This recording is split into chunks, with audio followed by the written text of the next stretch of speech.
Okay, hi, this is Mike Edison and Mr. Media. Rah, rah, let's go. I'm Bob Andelman, and this is a Mr. Media interview. You can see, hear, and read more than 1,000 of my celebrity interviews at MrMedia.com. That's MRmedia.com.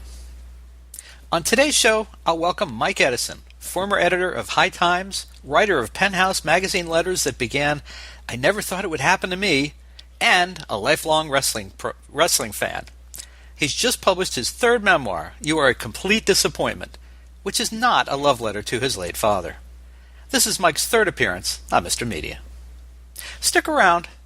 I could have written a book with the same title, but it would have been about what I would have said to my father, and there would have been a lot more four-letter words.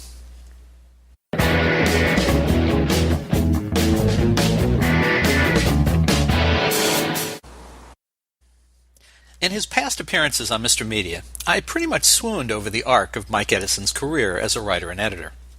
Editor, High Times magazine. Foreign correspondent, Hustler magazine. Paid letters writer, Penthouse magazine.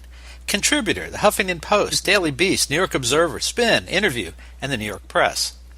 Author, I have fun everywhere I go, and dirty, dirty, dirty.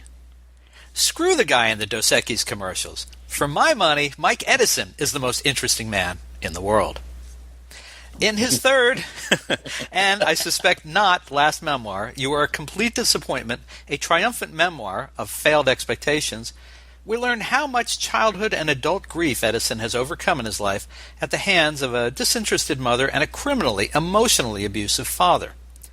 The title comes from the last statement the senior Edison said on his deathbed in Arizona to his son.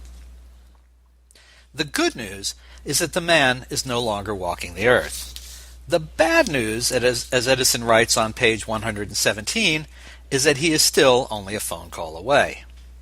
And I will read you a bit of that. The fact that, years later, his voice is still on the outgoing voicemail message on my stepmother's house phone does strike me as somewhat ghoulish. I can imagine it must be traumatic to erase it, but imagine how people feel hearing it. When I want to call his wife to check in, and I do, I always call her cell phone. I can't handle the old man telling me to leave a message, or do anything for that matter, from beyond the grave.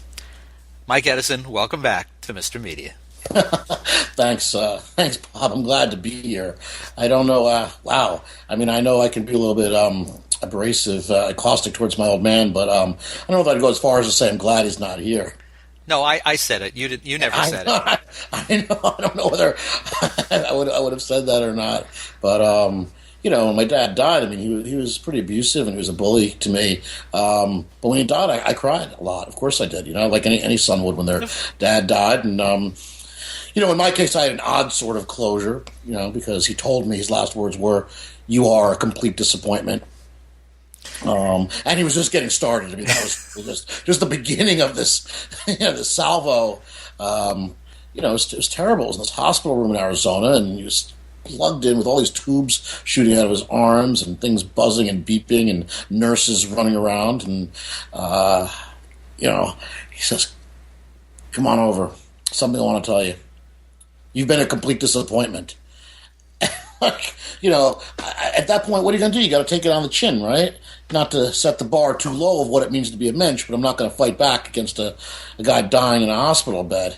But that was really, really just the beginning. But when they wheeled him off, I mean, yeah, I cried. But at least I knew I wasn't going to hear him say, "Son, I'm proud of you."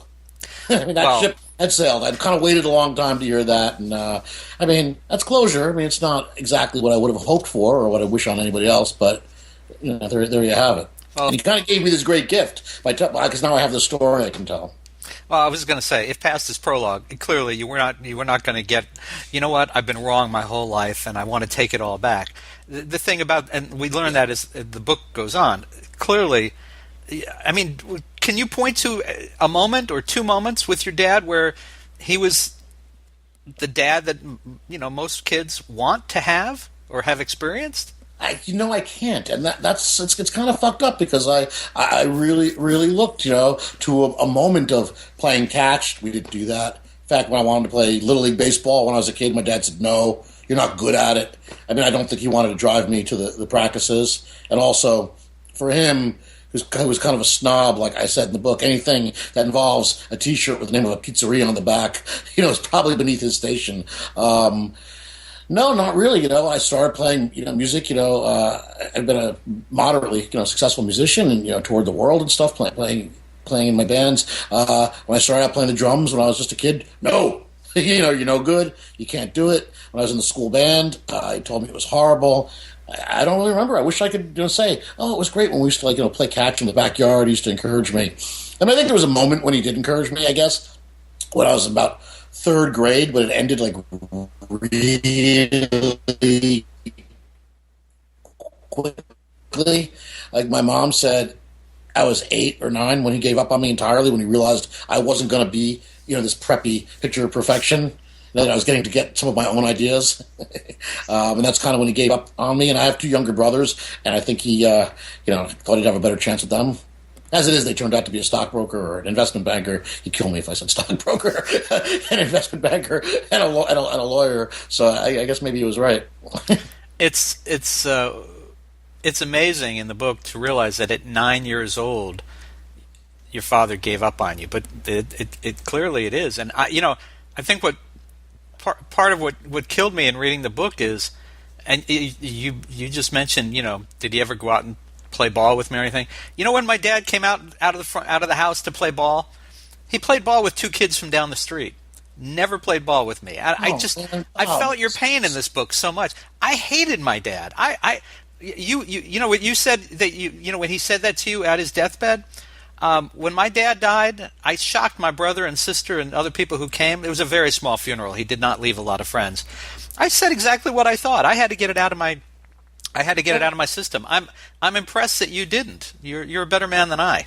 No, I don't know. I don't know that to be true. But if my book can help you in any way, Bob, I'd be really humbled by that. But the thing that I had to learn was that my dad was actually a tragic character, and somebody had done something to him that fucked him up to make him this way. His parents were cold, they were stiff, they didn't know how to play with their kids, they were snobs. They were very highbrow and punched at people below them, and that's sort of where he came from, this loveless sort of house. I don't know that he wanted to have kids. He once said, "Oh, I'd be just as happy without them," which he quickly dialed back and said, "No, I'm happy with the way things are." But for a narcissist, I think he would have been very happy, just living this life. And unfortunately, I think he married the wrong girl. My mom, when they got married, she's a great looking Jewish girl, and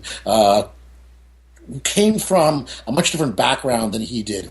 She was definitely a catch in that she was this terrific looking woman who played tennis, which he loved, and she sort of had some of these preppy things, but she also came from economically, their relative poverty, and this kept him in control, and he was able to sort of mold their lives. But as it turned out, their value systems weren't the same. She wasn't buying into it all, nor his remoteness and his coldness, I don't think, and his abject selfishness. That ended pretty bad. But they had 3 beautiful kids, on the other hand. Unfortunately, I don't think he ever really saw the blessing that is. I thought it was interesting as the book began. I was expecting to find out that he was a loser, that he never amounted to anything. But the fact is, you described he was a very successful man, and that was not what I expected. And if you had met him, you would have liked him, because he would have been very, I'm telling you, he was very charming, and he could be. And that's, it's what I call, the kayfabe, my favorite word, which is a professional wrestling term, kayfabe, which means maintaining the illusion that everything you see is real. And it means playing the character and never breaking the character. So the Iranian sheik is going to be an Iranian sheik when he goes home, with his kids. He's never going to be mowing the lawn unless he's got the keffiyeh on. The drill sergeant and the Russian communist and back in the old days, the Indian chief or whatever gimmick you were working, that's who people were. And good guys and bad guys were really good guys and bad guys. They didn't drink together at the hotel bar. That's kayfabe. It's an illusion. And that my father's kayfabe, his gimmick, was this genteel, preppy perfection. Which he always maintained. And it's a little scary. He worried a lot about what other people thought all the time, worried too much about it. And both my parents, they were worriers. Jewish mom, I know she cared about me, she loved me, and it comes out as worry. But it was tough living under this long shadow of fear, really. The epigram in my book is from Bill Hicks. It says, if you're living for tomorrow, you'll always be a day behind. And man, my parents just fretted over everything. Calories, carbohydrates, they never wanted to be free or loose or frivolous. Oh my God, frivolity, the great crime of being silly, lest someone think that they weren't serious, or my dad was really a social climber, an upward social climber, and like I said, though, that was his gimmick, and you would have liked him because to you he would have been very charming. To me, not so much. Yeah, I see that. I mean, my wife's father was kind of like that to the outside world. Everybody loved him. I loved him. He was always great to me, but it was an abusive household for many years, and he was hard as hell on his kids. Not to the point, not in a way that wanting to make them better people. It was just the way he treated them. And they never understood why. Like I come along and it's like, wow, he's a lot of fun. He's an interesting guy. He's a good storyteller. He took me to the officers' club at the base. They're like, that's not him.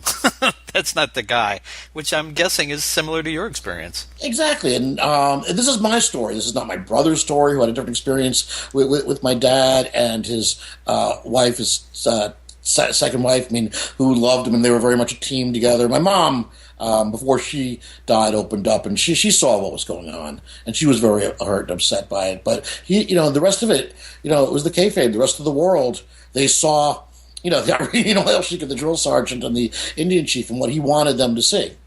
When did you kind of realize, growing up, that your dad may have been different from other dads? Well, when I often my house was pretty bad growing up. People were yelling constantly before my parents were divorced. There was a lot of yelling. It's a really negative environment, and I found myself eating dinner at my friends' houses quite often. Even when I was like 8 and 9, I'd sleep over. We'd have dinner, and I think they knew that it was bad, a little bit bad at my house, just because there was so much bitterness, and my parents were fighting all the time. Although I don't think anybody. I asked when I was writing the book, some of my old friends would reach back, "Do you really have any idea?" And they're like, "No." They kind of had a little bit of an idea that no one was around. My parents were very remote, both emotionally and physically. I was a real latchkey kid. There was no one around for dinner. Mm-hmm. I spent my adolescence begging for supervision, basically. But to go over someone's house and see their parents and kids, and they're having dinner and they're talking about, stuff like, what do you learn in history class, today? Do you have a girlfriend? Oh, you like the Beatles? I like the Beatles. Right. Any goddamn thing. And like a normal family that had conversations, that they were present in each other's lives. And that my friends felt that they can go to their parents to ask them questions, about anything, about algebra homework or about life or, anything at all, where I couldn't even imagine asking my parents for advice. My father, gave me the wrong advice every time. I started to realize this. I don't know whether he was trying to teach me a lesson or build character, but I realized, at the time, but I realized later that he was just fucking terrified, because I had these ideas, these great big ideas. I wanted to be an artist and a writer and a musician, and I wanted to start coloring outside the lines. And to a guy like him, it was a threat, because it questioned his system, If I were to be a success by breaking rules, then it meant that his system was flawed. It was a real indictment of everything that he had believed, that you go to a school and you fight, you get good grades, and the grades are the only thing that matters, and you get a good job, and you get married. Of course, he was miserable, so how good a system was it really? Right. But the idea that I could be successful by banging on a drum set, or by taking pictures, or by scribbling in a notebook, was horribly terrifying. How much of your life and your career do you think was a direct and opposite reaction to everything that you grew up with him? Your book is, I want to get the title right because we might as well plug it again. But, come on, everything, I have fun everywhere I go. No, well, not that one, but the last book, I have fun everywhere I go. Which I'm not prepared. No, it's all right. Everywhere I go. But that's Mike Edison, as I've come to know him. That's the guy. Well, thanks. Well, that's a fully formed me, sort of. Still finding myself through my 20s and 30s, certainly. but I think I'm the same guy I was when I was 8, and that's, in many intents and purposes, I definitely was. I loved rock and roll from the second I heard a Chuck Berry record on the American Graffiti soundtrack. It was a kind of a big deal in 1975, I guess, when it came out. I was a little kid and I heard that. I knew what I wanted to do. That was like a bolt of lightning. And I decided I want to be a writer. I found I was okay with words. I could string a few together and, sound human plus, maybe, on a good day, and throw paint around. And this is the direction I wanted to go. Boy, man, they were scared. I think I'm the same guy I was when I was 8. I have very vivid memories of like building blocks and gluing things together, but like making a mess, and like people can't be like, separating crowds. But your dad was against fun. You never saw your dad having fun. You gave a great story. You talked about going to the White Birch Inn, which for me would have been the Brunswick Grove in East Brunswick, New Jersey, because I should mention we grew up in the same part of the world, essentially. And you go there with the family, the Goldstein family, I think, from down the street. Mm-hmm. And this is like the worst thing that could ever happen to your dad, because everybody's trying to enjoy themselves. And something as simple as they want you to try a piece of meatball pizza. Pizza incident ruined everybody's night. It was the worst fight I ever saw my parents get into in public, and it was horrifying. It was mortifying. People at the bar were like staring, and it wasn't really their kind of place, because it was like this cocktail lounge up on Route 1 and 9, which is this horrible stretch of road, like running towards the Rawway prison. There was like some hot sheet motel across the street, but they had great pizza there. They had really great pizza there. And, this was not a place Jews went to. This was a decidedly goyish place, not for my parents. They were strangers in a strange land, because they would never go to a cocktail lounge. Oh, my God. But there they were, the Goldsteins, our neighbors, who somehow I discovered this pizza. I'm assuming they had some Gentile friends who were progressive enough to invite the Jews to this place. But, the pizza was great, but it was my father. They were never going to... This was a family dinner situation. We're going to have some pizza. We're going to share. We're going to get some pictures of root beer. My parents were never good at the family dinner thing. They don't understand sharing. And, the only other restaurant I'd ever been to in my life, this happened, I should mention, when I was like 8 years old. The only other restaurant I'd ever been to was the Jade Pagoda, also sort of up there on Route 1 near Woodbridge, I guess. And, they'd order the poo-poo platter for 2, even though there were 5 of us, and never share entrees. They'd order the lobster Cantonese, which I think was like a cheap source of lobster, which, is a very Jewy thing to do in a Chinese restaurant. Not for children. Adults only, but they weren't good at sharing. They weren't good at enjoying. They weren't, that wasn't their thing. And my father started this huge fight because I wanted the meatball pizza. The Goldsteins had the meatball pizza. And no, we're not getting meatballs. And why not? Try the meatballs. And it just turned to this horrible row. And I realized, just how awful and sad and tragic there was, because you couldn't even see this great blessing. You're sitting there with your 3 kids having pizza with root beer. The best pizza imaginable, right? Up until then, to me, pizza was just this greasy thing. I never really thought that pizza could be good, right? Pizza was pizza. You didn't even drive out of your way to get pizza. You went to the closest, cheapest place. End of story.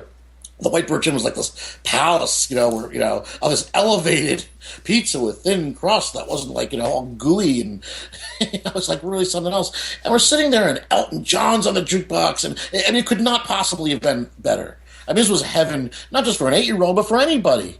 Right now, I realize, these simple pleasures rule. You cannot, no matter how successful you are, you cannot, no matter how much money you make, you cannot improve on meatball pizza and root beer and Elton John on the jukebox. And my father never got that. And he didn't know how to live in the moment. For some reason, he had to worry about it. And what was coming around the next corner, I don't get it.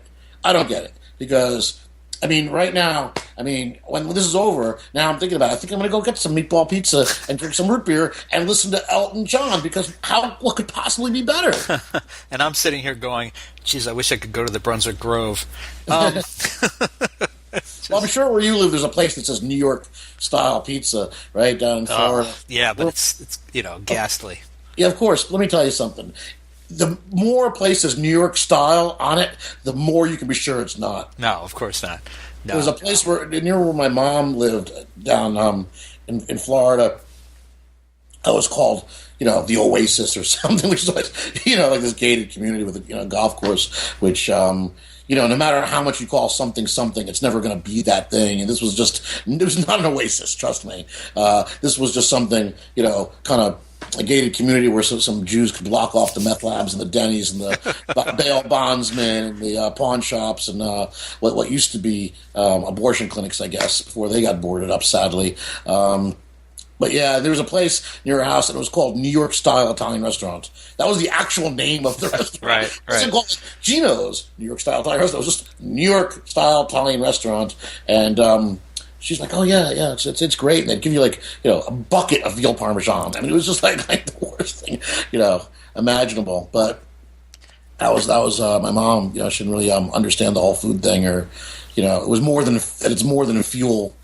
Did you ever, as an adult, run across the Goldsteins again? Did you ever get to ask them about that? Oh no, I have no idea. I did, writing the book, I did, try to contact some people, and most of the principals, part reality check, part actual, honestly, courtesy to make sure that I'm not bending anybody's reality too far. I don't know them, but I did talk to a few other people. What was shocking is one kid I grew up with said to me, "Oh, your dad was wonderful. He really helped me out." I was like, "Huh?"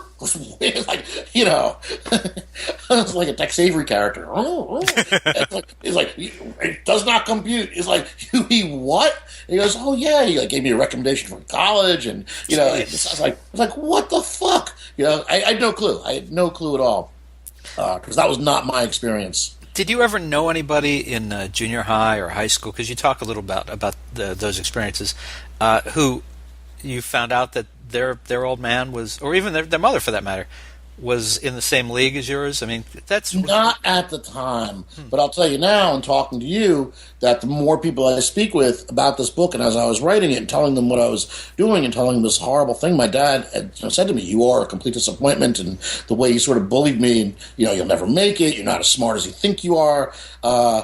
I heard so many people tell me, "Oh my God, I had a very similar experience with my father." Women telling me they had a similar experience with their moms, just being constantly put down, and especially people who were in the arts, people who wanted to do anything besides be insurance salesmen, and anybody who wanted to step, out of the middle lane. I have wonderful friends. They wanted to be. They're celebrity chefs now. I mean, they're like really successful, restaurateurs and chefs in New York. And their dad would be like, "What are you kidding? You want to work in a kitchen? What are you, a fag?" I mean, like really awful. And they're superstars now. And God bless them. That's what this book is about. It's about being the person you want to be, not the person you were told you should be. And if there's one message that I do want to share, without being too preachy about it, I mean, that's the important thing, is to follow your own star. And I don't describe myself as a rebel. I mean, I think you sort of asked me that before. Did I think about my whole life was this, as far as like fleeing, from Egypt. No, I don't self-describe as a rebel per se. Of course I went in the other direction. My parents were fucking miserable. Right. So, of course. But rebel in the sense of like Marlon Brando, what do you got, kind of rebellion, or James Dean kind of rebellion. No, I just was trying to be happy. No, I think that's the way. I've always encouraged my kid to be that way. Make the decisions that are going to make you happy day to day. Don't. I think my father was miserable his whole life, and I would never want to be that person. But yeah, I mean, let me ask you this. So, did you? I wasn't really sure from the book. Have you ever married? No, I've never been married. So no kids, I'm guessing. No kids. No kids. Not married. I mean, I came close a couple times, and I for no other reason except the timing wasn't quite right. Could happen. It could definitely happen. I think I would have had kids if I had met the right girl at the right time, and it would have been a logical extension of our love for each other and what we wanted to do in this world. But it didn't happen. I'm really happy the way things are, to be honest with you. So I also know that, like, talking about kids, someone surely is going to say, "Well, look, Edison, you don't have kids. You don't know what the fuck you're talking about." Oh no, I was thinking the opposite. It's just that you I wondered if you made a conscious decision based on your own experience that you didn't want to go that path. No, I like kids, and people say, "Oh, you'd be a great dad," because I do believe unconditional love is the answer, and I choose compassion over cruelty every fucking time. Count on it. I've been bullied, and I would never go down that road, and I'd want to encourage my kids. I mean, that's what I wrote in my book. I mean, no matter who they are, no matter what they want to be, if your son wants to be a baseball star, you go out and you play catch with them, and if your daughter wants to be a baseball star, you go out and you play catch with her. Your boy wants to be a ballet dancer, you take him to the ballet. You tell him, Nuria got more pussy than Frank Sinatra. Whatever it is, you encourage your kids. I'm not saying to be unrealistic, right. but of course you encourage your kids to follow the star. Well, the thing some people miss is, and you seem to have grasped it, in my idea, is that if your kids can't come home and have at least one person supporting who they want to be and what they want to do, whether it's realistic or not, that's no life for a kid. And I marvel at your book. That's what we're talking about, kids, for Christ's sakes. It's one thing to say to, a 35-year-old guy who's been sitting on the couch smoking dope thinking he's going to be a rock star. It's like, well, maybe that boat has sailed. Right. But to an 8-year-old, no, you can't do it. I mean, I don't believe in telling an 8-year-old they can't do anything. Within reason. No, you cannot set the house on fire to see what happens, I guess. But yeah. I mean, lying to kids is just awful, too. I mean, my God. Yeah. I was just told the worst scare stories about drugs and this and that. Was the time, of course, but everything was a cautionary tale. There was no ever any light at the end of the tunnel. There was no happy endings. You may be one of the... No one makes it. Mike, I think you may be one of those guys who will make a great dad a little later in life than you might have made 15 years ago. Just my opinion.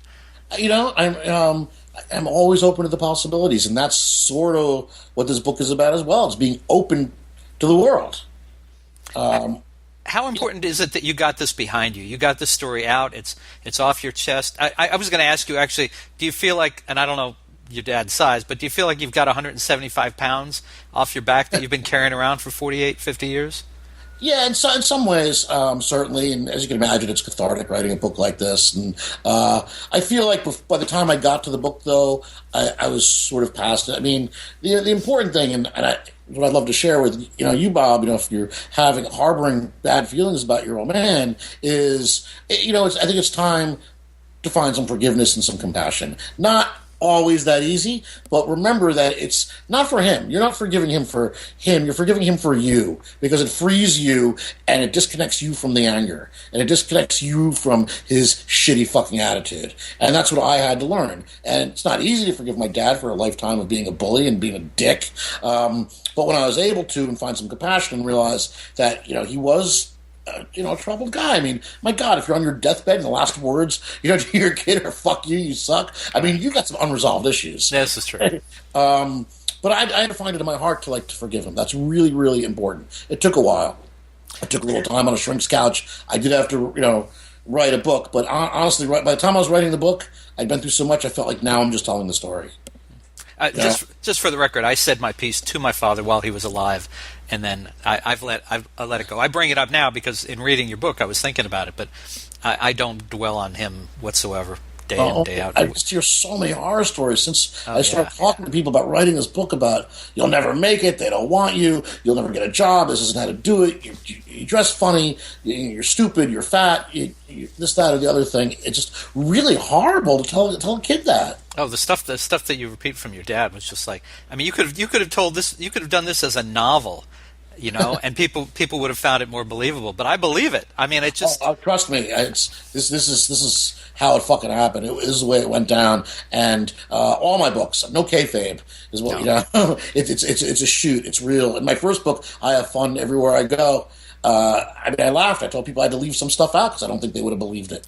But it's all true. I promise you. No fabulization, no fiction, nothing like that. I love your stories, and I love the way you tell them, so you don't have to convince me. Trust me. Thank you very much. One of the things I was thinking, though, we were talking before about high school, that era, junior high.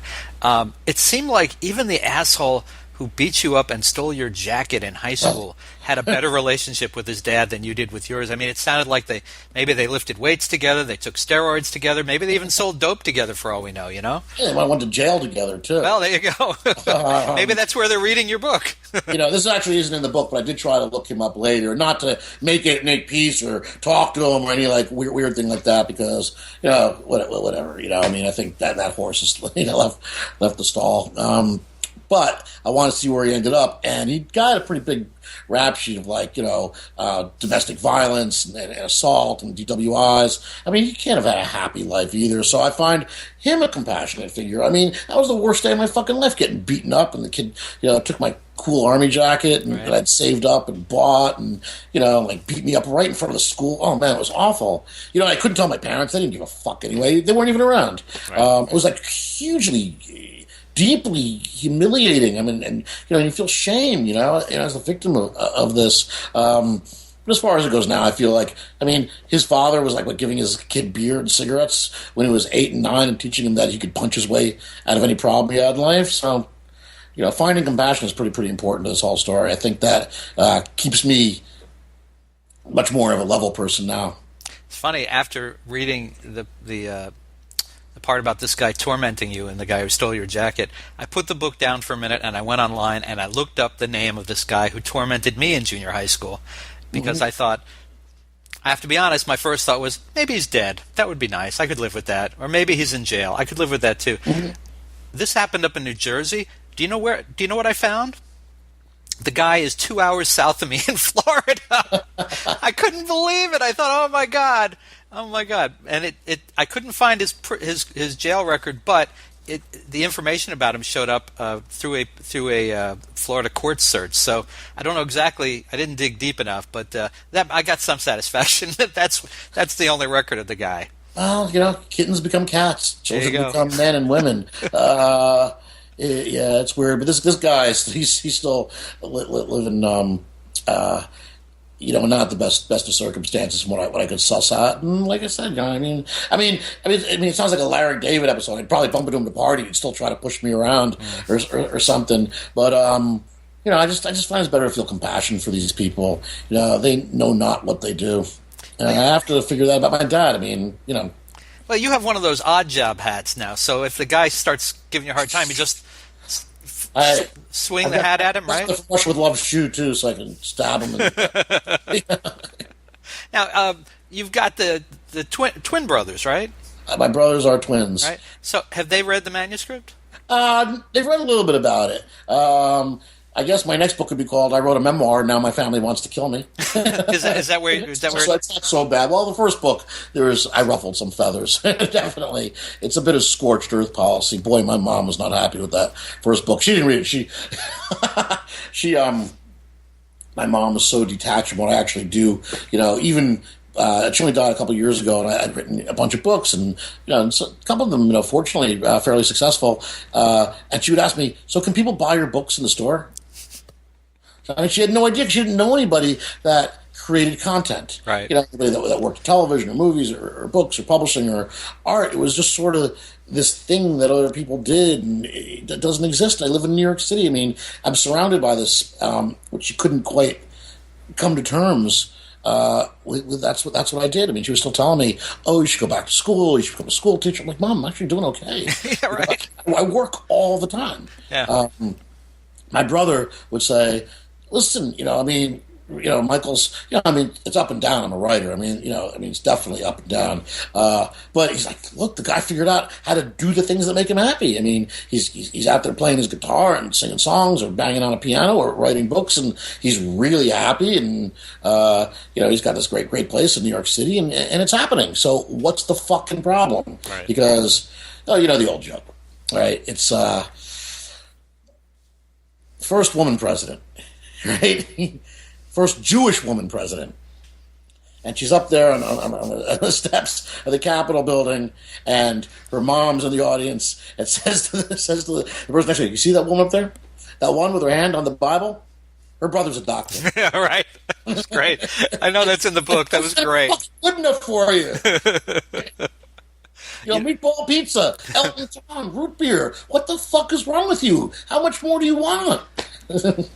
I don't know. There was one more thing, speaking of parents, that you wrote about, and that was the books that your parents had next to their sides of the bed.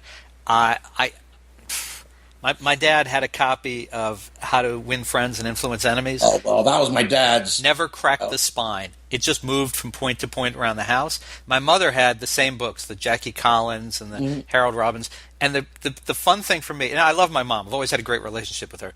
The funny thing for me was, over the last couple of years doing this show, Jackie Collins has been on 3 times. Oh, wow. And I had to tell her that I got to know her books by sneaking them from my mother's side of the bed and reading them. And, you think that's the first time that Jackie Collins has heard that? Oh, of course not. Of course not. And, that's, that and the Harold Robbins and the Carpetbaggers and all that stuff. I mean, that's some of the first tastes of sex that we got. That stuff was, like, so fucking steamy. Yeah. Like, crazy fucking hot. I tell the story, I think people should go out and buy the book. I don't want to give it away. This is adults only. You got to pay at the door for this story. But holy fucking cow. My mom was reading like these books, and the scenes I was reading were like cocaine and call girls and kink of every imaginable variety. And dude, I went on to become a pornographer. I wrote Penthouse letters. This is the filthiest fucking thing I've ever read in my life. And I found it like on the kitchen table. Yeah, I mean, it's crazy. From the public library. Wow. The mind. Yeah, I wanted to do what you did. I've got all the rejection letters from all the places that you worked. This was before you were there, because I think I'm a couple of years older than you. But yeah, and it's just, I don't know. So the book is out. The book is done. What is Dr. Yep. What is? We'll be showing it plenty of times. What does Dr. Head Shrinker say now that the book is done? Are you cured? Can you move on without the good doctor? Cured? Are we ever cured? She was great. Just to put it in some context for those coming in naked here, Dr. Head Shrinker is what I lovingly call my therapist, the woman who I went to see. A colleague of mine said, I was obviously after my dad told me on his deathbed, you're a loser, you're fat, you're not that smart. Complete disappointment. I couldn't get his voice out of my head. And honestly, it fucked me up a little bit, as you can imagine. Also, there were a few other things going on. I had broken up with a long-term girlfriend. My cat died, and I lost my job. Like all at once, right? It was like the summer of suck, I called it. I was just really getting pummeled and feeling a little overwhelmed. And a friend of mine said, well, you should go talk to my shrink. She'll help you out. So I figured, well, I'm probably the last Jewish guy in New York City not to have a shrink. Why not? I'd never actually been to a therapist before, and I lovingly call her Dr. Head Shrinker with her opinion. She thinks that's cute. And she's great. I would recommend the experience to anybody. I didn't know what to expect when I got there. What I know about shrinks, I know like watching Alfred Hitchcock Spellbound. I know watching Frasier, on TV. Lucy Van Pelt, the doctor is in 5 cents. I really didn't know. I mean, all I know is what I saw on TV and what this is supposed to go like. But it's great to be able to talk to someone who doesn't know you, a professional who can offer some opinions. And she was very encouraging and said, first of all, like, oh man, I feel like, poor little Jewish boy singing the blues because daddy didn't love him enough. And am I really just whining? And she got a sort of bitch. She says, no, it's abuse. What you went through is genuine, and it is abusive. And it's not easy. And she said, so many people come into my office with these stories, and the stories don't end up as well as yours does, because you seem pretty happy. And by and large, I was at the time. I was getting dinged up by life a little bit that summer, and, with my dad, that whole deathbed soliloquy, was kind of fucked up. But she reminded me that I had become the person I want to be. And really, I just sort of needed, a little, reinforce my own belief in myself. She was great, and she would say to me, I don't know why you're still coming here. It's not my job to tell you to stop. She was sort of teasing me because, it's healthy. Because we started out talking about my dad, and we ended up talking about, something else.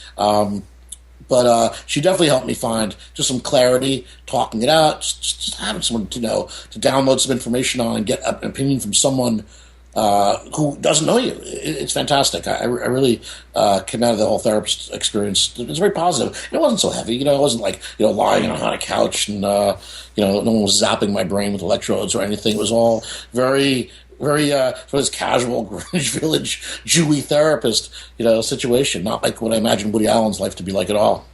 All right. So what's next? What are you going to do next? I want to write another book. Well, first we're going on tour. First, because this is my favorite part. I love we get to go on a tour, and it will be you are a complete disappointment. We call it the completely awesome book tour. I just sort of crossed out disappointing and wrote in awesome with a crayon because that's pretty much where I'm at with this. But I'm excited. So we're going to be in Metuchen, New Jersey, woohoo! But also New York City a bunch of times, including the Barnes Noble on the Upper West Side and Book Court in Cobble Hill in Brooklyn, which is where I live. We're going to California. I'll be in San Francisco and LA and Oakland. We're going to Chicago and Milwaukee. It's a real tour because, I'm a rock and roll guy and I have this sort of punk rock DIY mentality, and I feel like a troubadour, and it's what we do. You get on the road and you tell your stories, and you go from town to town and you tell your story. That's what I always wanted to do as a musician, and I'm fortunate enough to be able to write books and in a way that I can get the word out, and I appreciate your enthusiasm and support. So when I show up, I'm bringing my piano player on the whole tour.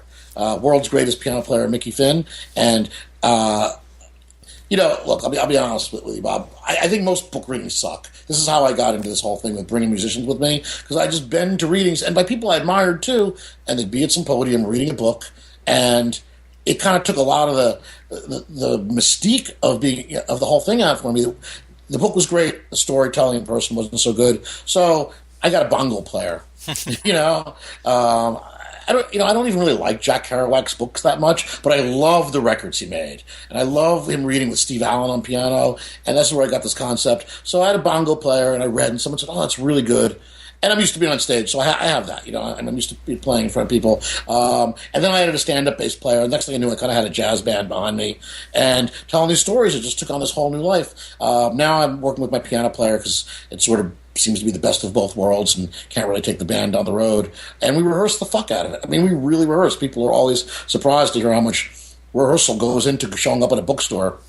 And I have a theremin I play, and we really come, loaded for bear. I want people to come out and say, like, holy shit, that is as fine a reading as I've ever seen, as fine a book performance as it is. I just, I think that obviously the author and the book are intertwined, but I'm a guy. I walk and talk, and being in person is a much different experience than reading my book. It's important to me to come out and, bring it very powerfully to the people. Mike Edison, you are as much a guy as any guy I've ever met. Let there be no doubt, folks. And folks, listen, you can find... I like to think I'm in touch with my feminine side as well. Oh, I'm sure you are, but I'm not paying I think a lovely Dijon vinaigrette. I'm not paying attention to that side. Folks, you can find Mike Edison's books, including the latest, You Are a Complete Disappointment, a triumphant memoir of failed expectations, in great bookstores everywhere, or you can order it. There it is, and any of his other books right now at a great price, MrMedia.com. If you are watching on the MrMedia.com site, just below the video, you can look down and you'll see the cover of the book. There you go. It might be on the other side. It might be there. It might be, yeah. There you go. Is that your book rising up and down? What do we do? Yes, never mind. I don't want to know. And then you'll also see the covers of his other books. You can click on them right now. You can get them electronically, or you can have them delivered to you in a day or two. Some say that Amazon might deliver by drone in 30 minutes or less. I think they're confused with Domino's. Mike, people website? can call me up too. They can go to my website, MikeEdison.com, I should say. They can contact me, and I'll deliver the book myself. I swear to God, I would do anything to sell a book. I mean, I talk about going on tour, dragging my piano player around. I'll do the farm report. I'll come to your book club. I'll come to your library. I'll come to your kid's bar mitzvah. Whatever it takes. I hope lots of people take you up on those offers. So I know you're on Facebook. Are you a Twitter guy as well these days? I am. It's Mr. Mike Edison, at Mr. Mike Edison. MikeEdison.com is my website. All the tour dates are up right now. We're doing like 15 events in May. It's good. It's substantial. And we're going to be rocking and rolling. And some of those nights are, we got a couple bar events. We're going to do I have You Are a Complete Disappointment part of the show. And then we're going to dial it back and do some greatest hits from I Have Fun Everywhere I Go and Dirty, Dirty, Dirty, and do some really X-rated blues and really the adult set. So, awesome. Books and bars. It's also a good combination. All right. Mike Edison, third-time guest. Thank you so much for joining us today on Mr. Media. All right. Thank you, Bob.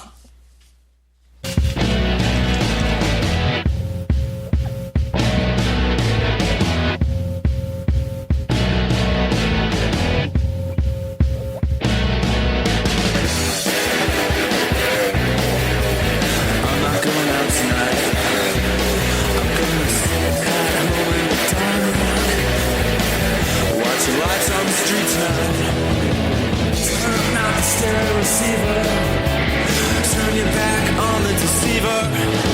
It's a bad idea to believe her. A bad idea to believe her.